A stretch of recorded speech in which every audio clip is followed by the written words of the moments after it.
Здравствуйте, дорогие друзья! Сегодня 1 января, у меня выходной, и я решил приготовить что-нибудь вкусненькое. И тут я подумал, давайте вместе приготовим что-нибудь вкусненькое. И готовить мы сегодня с вами будем, сами увидите. А готовить мы с вами будем вот эти замечательные куриные сердечки. Для начала каждое сердечко нужно очистить от жира и срезать все лишнее, всякие жилы, ну и, собственно, жир. Сейчас покажу, как сделать это более крупным планом. Вот так вот мы обрезаем жир, вот так вот отрезаем вот эту верхушку с жилами, и у нас остается вот такой вот красивый, вкусный кусочек мяса. Иногда бывает, что в сердечке, так как оно предназначено для перекачивания крови, образовались сгустки крови. Тогда их нужно тоже будет обязательно оттуда выдавить. Потому что кровь, запекшаяся в сердечке, будет очень жесткой. Вот такая у нас образовалась горочка куриных сердец. И сейчас мы будем их готовить дальше.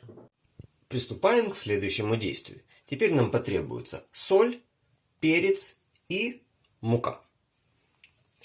Бросаем сердечки вот в такую мисочку, совершенно любую на самом деле. Ну, у меня просто вот такая стеклянная.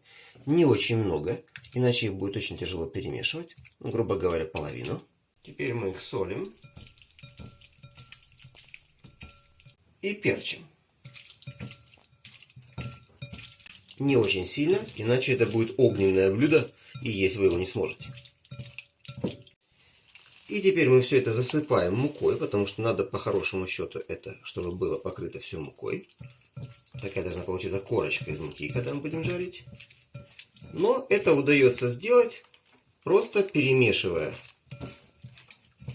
с достаточно большим количеством муки все эти сердечки. Вот теперь у меня такая белая новогодняя рука. Переходим к следующему действию. На холодную сковородку наливаем подсолнечное масло.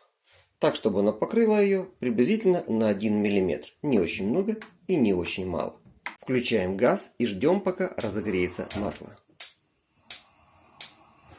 Проверить, что масло достаточно горячее, можно бросить на него просто одно сердечко или прикоснувшись. Вот пока еще масло холодное, потому что не начало шкварчать. Проверим сейчас. Слышите, какой появился звук? Вот теперь самое время высыпать из нашей мисочки сердечки.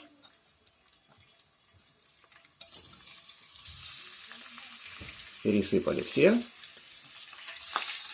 Разровняли. И теперь уже будем работать только специальной лопаточкой. Так как у меня сковородка чугунная, я могу себе позволить пользоваться стальной лопаточкой. Я больше люблю чугунные сковородки, и поэтому мне нравится пользоваться стальной лопаточкой. Если бы сковородка была тефлоновая, конечно, пришлось бы использовать дерево, силикон или какие-то другие мягкие материалы.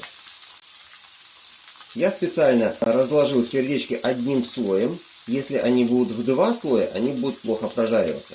Поэтому я и разделил все сердечки на 2 порции. Вторая порция, приблизительно такая же по объему, будет пожарена во 2-й раз. А сейчас мы даем им обжариться с одной стороны, не закрывая крышкой, после чего перевернем и дадим обжариться со 2-й стороны. Ждем. Итак, на масле стала появляться характерная коричневатая пленочка вокруг сердечек, а значит, их пора переворачивать.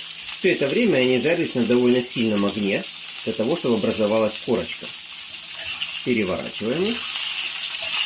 С другой стороны они поменяли цвет. Стали такими немножко сероватыми. А кое-где уже и коричневая корочка.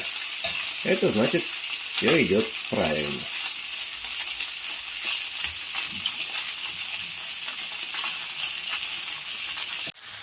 Как думаешь, дочка, будет вкусно? И вот снова появляется коричневатая корочка, и пора переворачивать 2-й раз. И вот теперь мы уже закроем крышкой.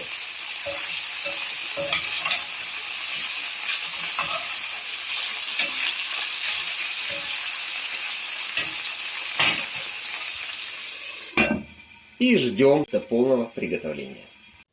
Итак, прошло около 10 минут. За это время они прекрасно приготовились. Больше времени не потребовалось. Учтите, пожалуйста, что огонь нужно было уменьшить, когда мы закрывали крышкой. И теперь пора выкладывать их на тарелочку.